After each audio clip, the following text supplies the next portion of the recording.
Joining us now, actor and Academy Award-winning director Mel Gibson, an old friend, a Malibu resident who tragically just lost his home to the Palisades fire. Mel, I was thinking about you when I saw this fire break out. I think I talked to Raymond. I said, is Mel okay? Is his family okay? I instantly thought of you. He said he thought you were okay.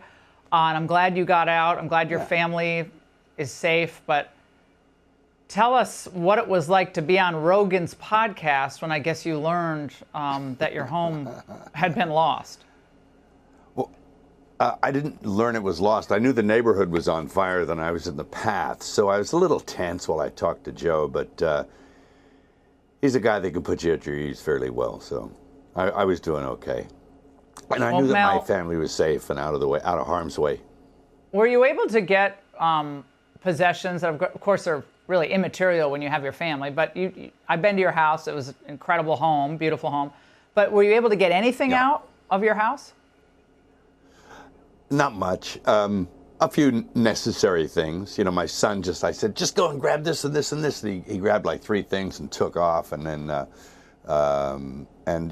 you know, those are okay. Stuff like passports and a couple of papers and stuff like that. But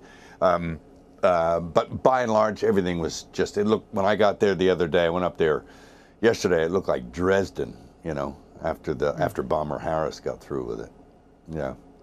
Mel, so nothing left. For those of us watching this from afar, try to convey to us the feeling of seeing your home, your neighbors' homes, and the community there at such a loss. I mean, it's tragic. It makes you really sad.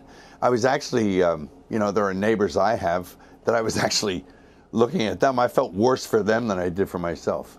You know, I look at it as a strange mixture of sadness and almost kind of an elation in a sense that I count my blessings, you know, no matter what. These are things, and they may or may not be replaceable, but they're only things, and we're still here, and I just kind of look at it as almost in a weird kind of way a purification but of course it's very sad, and there were many things, you know, gone in the blaze that you know, I've thought about since. I thought, oh damn, you know, that's too bad. But you know, works of art, photographs, rare books, you know, old books, some as old as, you know, 1600, you know, it's like crazy. Irreplaceable. And irreplaceable stuff, yeah. So it is what it is, I guess. It was only a month ago that the flames threatened us, you know, 200 meters away on the other side. And of course the wind shifted and it came in and whipped and got us from the other direction. So it was an interesting... You've heard, you've heard the... Go on. You know, both... You know, you've heard a lot of people say a lot of things about these fires. Obviously, the winds were horrific, but they were predicted. I know you know that last weekend, like Friday, Saturday, Sunday, they said this could be tragic with these winds if any fire starts. Sure. Do you believe in what you know so far, anything could have happened like this? Yeah, well, one always suspects that this might happen, but one thinks that the resources, you know, and the capabilities of the men and women will be on standby, that they'll be able to cope with any situation that comes up. But apparently, some people were asleep on the job, mainly our leaders there. But you know, that's something they have to live with. And but that's something that community has to live with. And it's really sad. I mean, I have many friends that are, you know, looking for a place to put a roof over their heads, and kids, and you know, they're traumatized. So, someone should answer for it, but we'll see. I think we know who the culprits are. In fact, my son he's a member of the volunteer fire brigade. He sort of interfaces between LA County Fire and people, and they assist them where they can during, before, and after the blaze. And apparently the residents in Corral Canyon caught an arsonist up there. And the guy was all tooled up with fire gear and equipment and stuff like that and ready to go. And he had been lighting fires. But they corralled the guy in Corral Canyon and gave him to the police. So yeah, there are apparently people that actively going around looking for these conditions. Yeah. Yeah, apparently, Mel, that individual was never charged. It's a very confusing set of facts because apparently he was reportedly trying to light things on fire, but it's not the fires, I guess, that they. I mean, it all seems very bizarre. But they have not ruled out that arson could have started the first fire. There's obviously still investigating this, and at the same time, Mel, there are numerous complaints, as you alluded to, that the fire hydrants did not have water or water pressure, and the LA fire chief herself reacted. Watch this. My stance on this is when a firefighter comes up to a hydrant, we expect there's going to be water. We don't control the water supply. Our firefighters are there to protect lives and property and to make sure that we're properly trained and equipped. That's my position on this. So if there's no water, I don't know how the water gets to the hydrants. Mel, reaction to that? Well, I know they were messing with the water, letting reserves go for one reason or another. They've been doing that a while. California has a lot of problems that sort of baffle the mind as far as why they do things. And then in the events like this, you sort of look, well, is it on purpose? Which it's an insane thing to think. But one begins to ponder whether or not there is a purpose in mind. What could it be? I don't know. Do they want the state empty? I don't know. Well, Mel, there's already talk, and we played a couple of sound bites of reimagining the way rebuilding occurs. And obviously there's a great need for high-density housing in California and across the country. That's a big push by the climate folks. And you're already hearing rumblings of that.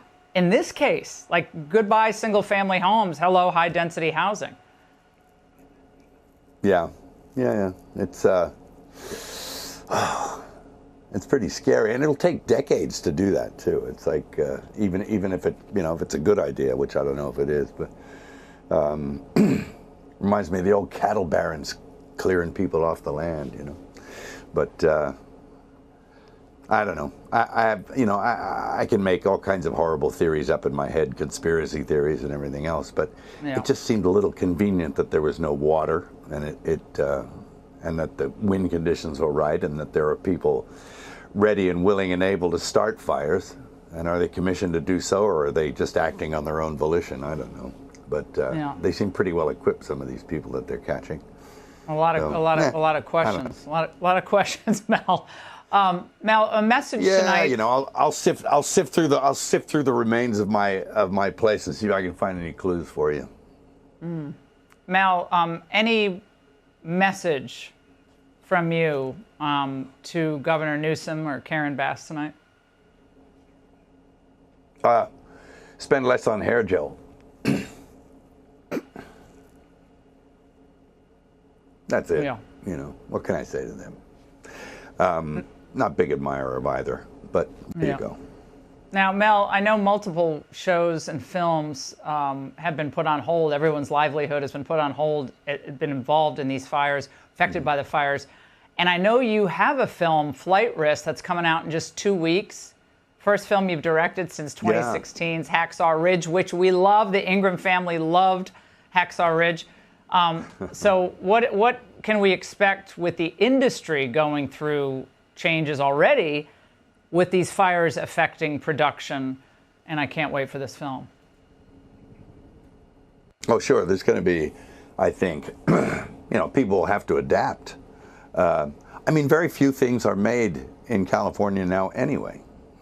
Over all these years, the playing field never really got leveled as far as, tax exemptions and all this advantages and you could get from making film here. So, production goes on in the various places that it does. And I think for the industry, geez, times of crisis have always been good for the entertainment industry. Not that I'm saying any crisis is good, no, but I think people want, they want to be entertained during those times, and they like escapism and just things for pure entertainment, which is what I was trying to do with Flight Risk anyway. It's just a pure entertainment piece. But well, we need it. We need pure entertainment. And Mel, you know what else we need? You know what else we need, which I cannot wait to talk to you about at length, is the resurrection. And I know you've been working on that for quite a long time. But how wonderful it will be for us to have the resurrection in film. And what can you tell us briefly? Yeah. Briefly? Wow. It's an ambitious thing, and it's after working on it for 6 or 7 years with Randall Wallace and my brother, all of us kind of contributing to the writing. It's going to be something that I hardly expected. I mean, I think I told Joe the other day. He said, "What's it like?" I said, "It's kind of like an acid trip, but you're dealing with big stuff and big questions." In other realms, and it'll certainly be theologically and visually and artistically for me challenging. But you got to step up to the plate and take a swing, right?